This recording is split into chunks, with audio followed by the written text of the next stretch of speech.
있습니다. 윤여민 FP 오늘 시장 어떻게 보십니까? 아무래도 이틀 연속 오른 데에 대한 부담감 정도인가요? 일단은 어제 같은 경우 우리나라 좀 양시장이 좀 21선을 좀 이렇게 상승 반전하는 모습을 좀 보여주면서 추가 상승에 대한 부분을 좀 기대를 했었는데 네. 확실히 좀 이제 여건이 좀 만만치 않다라고 좀 말씀을 좀 드려보도록 하겠습니다. 일단은 여전히 좀 지수에 대한 부분들 좀 변동성 구간에 좀 놓여 있지 않나 좀 생각이 들고 있고요. 특히 이제 코스피 같은 경우는 뭐 2,600선에 대한 부분까지도 계속 지금 이제 다시 한번 하락에 대한 부분을 좀 확인하려고 하는 부분이 있고요. 지금 코스닥 같은 경우도 지금 860선에 대한 부분들 지금 다시 하락하려는 모습을 보면서 확실히 아직까지는 그 센티멘트에 대한 부분들이 좀 많이 좀 작용하고 있지 않나 좀 생각을 하고 있습니다. 다만 이제 어제부터 제가 좀 느꼈던 부분은 그래도 좀 수급에 대한 부분들이 좀 많이 좀 개선이 되려고 하는 모습들이 조금씩은 네네. 나오고 있다는 부분이 있고요. 특히 이제 환율에 대한 부분도 좀 어느 정도 좀 안정이 되고 있는 부분이 있기 때문에 추후에 확실히 이제 뭐 기관과 외국인의 어떤 매수 전환이라기보다는 그냥 어떤 매도에 대한 그런 진정만 있어도 확실히 좀 지수에 대한 부분은 좀 움직일 수 있다라는 측면에서 봤을 때 일단은 이런 부분을 좀 주목해봐야 되지 않을까 좀 생각이 들고 있고요. 특히 이제 오늘 같은 경우는 좀 약간 개별 테마직으로 좀 움직이는 부분들이 있습니다. 뭐 일반 업종 중에서는 뭐 해운, 뭐 로봇 같은 경우는 조금씩 움직이는 부분이 있습니다만 대부분 이제 뉴스에 따라서 반응을 하는 그런 약간 테마 장세들이 좀 펼쳐지고 있는 부분이 있기 때문에 오늘 같은 경우는 좀 일반 업종은 좀 많이 쉬어가는 부분들이라고 좀 말씀을 좀 드려보도록 하겠습니다. 윤여민 FP하고는 반도체 관련된 얘기를 좀 하면서 시작하겠습니다. 바이든 대통령 오고 난 이후에 네. 2차 전지는 뜨겁게 좀 반응을 하고 있는데 삼성전자를 비롯해서 반도체 관련해서는 좀 뜨뜨미지근해요. 좀 조용하거든요. 네. 어떻습니까? 반도체 관련 업종 어떻게 보고 계시고 혹시 그중에서도 지금쯤이면 우리가 접근할 만한 회사들이 있다라고 하시면 좀 꼽아주시죠. 오히려 확실히 이제 말씀하셨던 것처럼 2차 전지는 좀 확실히 좀 불을 타오는 모습 좀 보이고 있습니다만 네. 아직까지 좀 반도체 관련돼서는 조금 이제 시장에서는 좀 시간이 필요하지 않나 좀 생각이 들고 있고 확실히 이제 삼성전자, SK하이닉스 같은 이제 좀 대형주들의 어떤 좀 수급에 대한 어떤 변화뿐만 아니라 지금 중소형단에서의 어떤 그런 부분도 좀 나오고 있지 않나 생각이 들고 있는데 확실히 지금 중소형단에서는 좀 이제 종목별 차별화가 좀 확실히 좀 나오고 있다라고 좀 말씀을 좀 드려보도록 하겠습니다. 특히 이제 2차 전지 같은 경우도 사실은 어떻게 보면 약간 개별주 형식으로 좀 가는데 좀 퍼포먼스가 좀 상당히 뜨겁게 나타나다 보니까 전체적으로 움직인다고 생각이 들 수 있겠지만 2차 전지 같은 경우도 뭐 이제 동박 관련된 종목들은 좀 누워 있는 확실히 2차 전지도 좀 약간 그 섹터별 안에서 좀 차별화가 나타나고 있는 부분도 있고 반도체 섹터도 좀 그와 좀 마찬가지가 아닐까 좀 생각을 하고 있는데 저는 그 가운데서 좀 ISC라는 종목을 좀 말씀을 좀 드려보도록 하겠습니다. 네. 최근에 이제 반도체 관련된 종목들 중에서 그래도 좀 아웃퍼폼을 하고 있는 종목이라고 말씀드릴 수 있을 것 같고 뭐 계속 이제 꾸준히 좀 우상향을 좀 그려내는 어떤 그런 차트를 좀 보여주고 있는데 확실히 이 회사 같은 경우 뭐 이제 제가 뭐 반도체 소비량 관련돼서 몇 번 말씀드립니다만 뭐 10개 중에 뭐 9개, 8개는 실적이 상당히 좋습니다. 1분기에도 이제 영업이 167억을 좀 기록을 하면서 전년 동기 대비 뭐 203% 이상 증가하는 좀 모습을 보여줬고요. 특히 이제 이 회사가 좀 주목을 받는 게 이제 프로웰 지분 취득이라고 좀 볼 수 있을 것 같은데 이 프로웰이라는 이제 회사가 지금 이제 반도체라든지 배터리 등에 들어가는 핀과 소켓을 지금 생산 판매를 하고 있고 이제 주력 제품이 포고핀이라는 이제 제품입니다. 포고핀 같은 경우는 이제 마지막에 지금 검사를 할 때 반도체 제조 공장 중 마지막 검사를 할 때 필요한 꼭 테스트 소켓을 만드는 데 쓰인다고 볼 수 있을 것 같고 이러한 측면에서 ISC 같은 경우는 포고핀 매출이 뭐 한 20% 이상의 지금 전체 매출 중에서 좀 차지할 것으로 보이고 있는데 이런 부분을 통해서 좀 사업부에 대한 경쟁력이 분명히 올라가지 않을까라는 측면도 생각을 하고 있습니다. 이에 따라서 지금 현재 상황에서 봤을 때 좀 꾸준히 우상할 수 있는 좀 종목 중에 하나가 지금 ISC라는 좀 말씀을 좀 드려보도록 하겠습니다. 이번 한미 정상회담뿐만 아니라 유럽 쪽에서 이슈가 됐던 거는 태양광이었어요. 태양광도 요즘 관심이 꽤 많은데 국내에서는 움직임이 그렇게 뚜렷하지는 않습니다. 어제 보니까 증권사에서 태양광 안보와 관련돼서 굉장히 중요하게 여겨지고 있어서 관심들만 하다라는 보고서를 제가 읽었는데 윤여민 FP하고 태양광 관련 회사들 얘기 좀 해볼게요. OCI라든지 한화솔루션이라든지 이런 데들 관심주로 증권사는 뽑고 있습니다.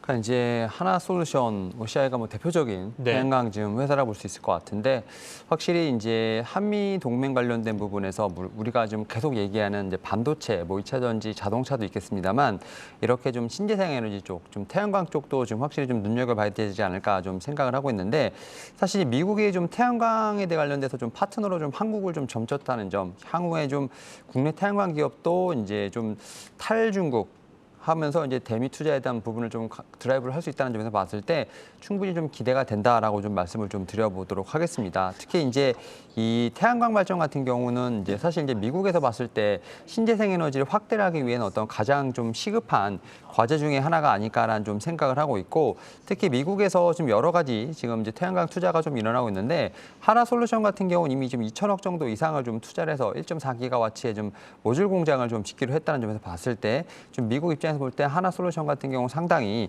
좀 최적화된 투자 파트너가 아닐까라는 좀 생각을 하고 있습니다.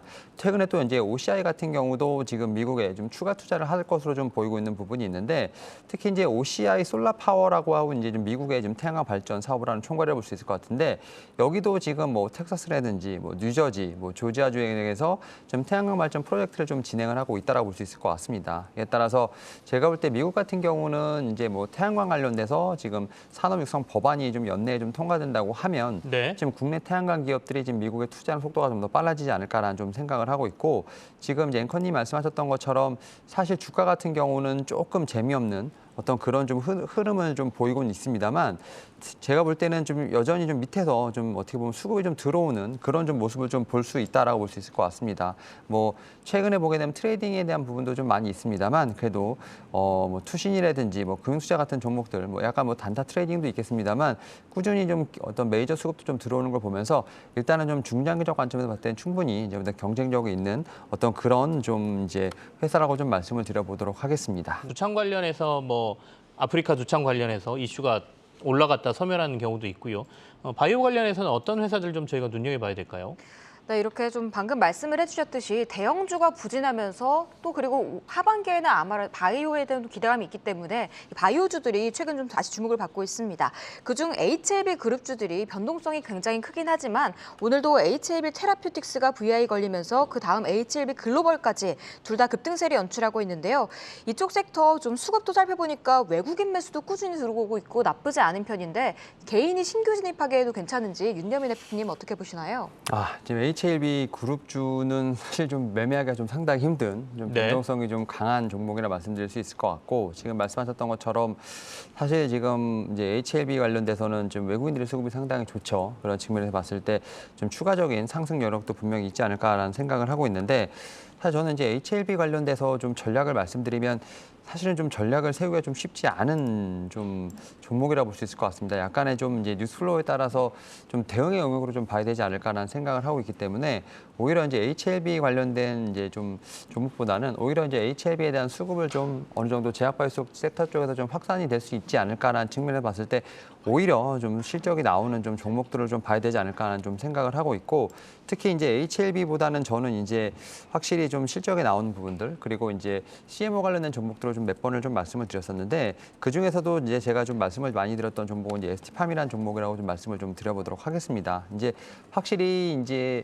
지금 바닥에 대한 부분도 분명히 있습니다만, 이제 제약바이오 섹터에 대한 수급이 조금씩은 좀 들어오고 있다라고 볼 수 있을 것 같은데, 물론 이제 그 이면에는 이제 앵커님께서 말씀하셨던 뭐 이제 원숭이 두창 관련된 부분도 있을 것이고, 확실히 이제 어떻게 보면 이제 이런 헬스케어 쪽 이런 관련된 쪽으로도 확실히 좀 이제 관심이 있지 않을까라는 좀 생각을 하고 있는데, 확실히 수급들이 좀 많이 개선된 모습을 좀 보여주고 있습니다. 특히 이제 뭐 ST팜 같은 경우도 9만 원대 저점을 좀 찍고, 지금 이제 어제 오늘 그다음에 이제 그러니까 3일 연속으로 지금 이제 조금씩은 좀 기관과 외인의 매수세가 좀 잡히는 걸 보면서 네. 이제는 좀 저점에서 좀 매수가 좀 확실히 나오고 있지 않나라는 좀 생각이 드는데, 뭐 계속 말씀드린다면 어떤 테마라든지 어떤 이런 종목들 같은 경우 그냥 테마스럽게 매매를 하시는 게 맞다라고 좀 생각이 들고 있고, 확실히 뭐 실적이라든지 이런 부분이 좀 찍히는 종목들 같은 경우는 이렇게 좀 밑에서 좀 담아갈 수 있는 전략 좀 필요하지 않을까 생각을 하면서, 저는 HLB 대신에 좀 ST팜 좀 말씀을 좀 드려보도록 하겠습니다. 한국전력 굉장히 강하게 오릅니다. 요금과 관련된 부분에 이슈가 좀 있기도 한데 최근에 조금씩 오른다 싶더니 오늘 5% 이상 오르거든요. 윤여민 FP하고 한국전력 잠깐만 볼게요. 지금 한국전력 관련돼서 좀 얘기들이 네. 좀 많이 나오고 있는 상황이고, 좀 리포트들이 좀 많이 나오고 있는 상황인데, 확실히 이제 좀 탈피를 하려는 모습 좀 나오지 않나 좀 생각이 들고 있습니다. 특히 이제 한국전력 같은 경우는 이제 만년 적자에 대한 부분들이 계속 좀 언급이 되면서 사실은 이제 좀 많이 좀 걱정이 됐었는데, 오히려 지금 전력 도매 가격 상한가 도입을 하겠다라고 좀 얘기가 나오고 있는 상황입니다. 네. 결국 이제 그 전력 구매 부담을 좀 일부 줄임으로써 적자에 대한 부분을 좀 어느 정도 해소하기 위한 어떤 그런 방침이 아닌가라는 좀 생각이 들고 있고 특히 윤 정부 좀 시작 전부터 이제 한국전력에 대한 가격에 대한 부분도 좀 많이 얘기가 좀 나왔었던 부분이 있습니다. 그래서 일부 개정안이 지금 다음 달 13일에 행정 예고 좀 한다고 좀 얘기가 나온 부분이 있기 때문에 이런 측면에서 봤을 때 지금 한국전력 같은 경우는 좀 재무적인 측면에서 살짝 좀 개선이 될 수 있는 부분이 있지 않을까라는 좀 생각이 들고 있는 상황입니다. 이에 따라서 지금 국내 지금 전력 시장에서 어느 정도 소비자가 좀 보호받을 수 있는 좀 제도를 도입한다는 계획이기 때문에 이러한 측면에서 좀 뉴스플로우로 좀 움직이는 부분이 아닌가라는 좀 생각을 하고 있고 제가 볼 때는 이런 좀 그 구매 비용에 대한 부담이 좀 완화가 돼야지만 제가 볼 때는 좀 재무적인 측면에서 좀 개선이 될 수 있는 부분도 있고 또 전기료에 대한 상승도 분명히 있겠다라고 좀 생각이 들고 있기 때문에 일단 여름과 관련돼서는 분명히 한국전력도 한번 좀 시세를 낼 수 있는 가능성이 충분히 있다라고 좀 말씀을 좀 드려보도록 하겠습니다. 백산을 가져오셨고요. 어떤 회사인지 먼저 얘기를 듣고 그리고 나서 김동찬 차장하고 얘기 진행하겠습니다. 백산 얘기 좀 해주실까요?